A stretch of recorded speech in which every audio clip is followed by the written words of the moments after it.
യേശുക്രിസ്തുവിൽ പ്രിയ സഹോദരങ്ങളെ, പെസഹക്കാലം 6-ാം ഞായർ.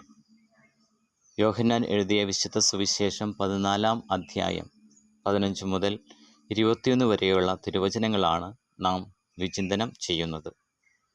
നിങ്ങൾ എന്നെ സ്നേഹിക്കുന്നുവെങ്കിൽ എൻ്റെ കൽപ്പനകൾ പാലിക്കും. ഞാൻ നിങ്ങളെ അനാഥരായി വിടുകയില്ല. താൻ പിതാവിൻ്റെ അടുക്കിലേക്ക് പോകാനിരിക്കുകയാണെന്ന് അറിഞ്ഞിരുന്നെങ്കിലും ഭയപ്പെടേണ്ടതില്ലെന്ന് യേശു ഉറപ്പു നൽകുന്നു. കാരണം പരിശുദ്ധാത്മാവിനെ സഹായിയായി നൽകുമെന്ന് അവിടുന്ന് വാഗ്ദാനം ചെയ്യുന്നു. യേശുവിനെ സ്നേഹിക്കുക എന്നത് വാക്കുകളിൽ മാത്രം ഒതുങ്ങുന്നതല്ല.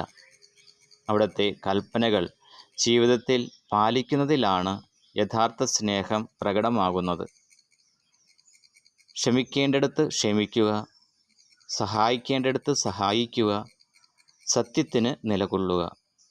ഇതെല്ലാം യേശുവിനോടുള്ള സ്നേഹത്തിൻ്റെ അടയാളങ്ങളാണ്.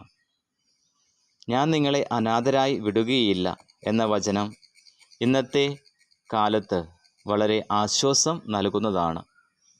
ഏകാന്തത, നിരാശ, ഭയം എന്നിവ മനുഷ്യനെ പിടികൂടുമ്പോഴും യേശു തന്നോടൊപ്പം ഉണ്ടെന്ന സത്യം നമ്മെ ശക്തിപ്പെടുത്തുന്നു. പരിശുദ്ധാത്മാവ് നമ്മുടെ ഹൃദയത്തിൽ വസിച്ച് ശരിയായ വഴിയിലേക്ക് നയിക്കുന്നു. യേശുവിൻ്റെ കൽപ്പനകൾ നാം സ്നേഹത്തോടെ പാലിക്കുന്നുണ്ടോ? പരിശുദ്ധാത്മാവിൻ്റെ ശബ്ദം കേൾക്കാൻ നാം സമയം കണ്ടെത്തുന്നുണ്ടോ?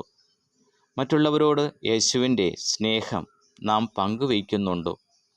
ദൈവസ്നേഹത്തിൽ ജീവിക്കാനും ദൈവകൽപ്പനകൾ പാലിക്കുവാനും വേണ്ട കൃപയ്ക്കായിട്ട് നമുക്ക് പ്രാർത്ഥിക്കാം. ആമേൻ.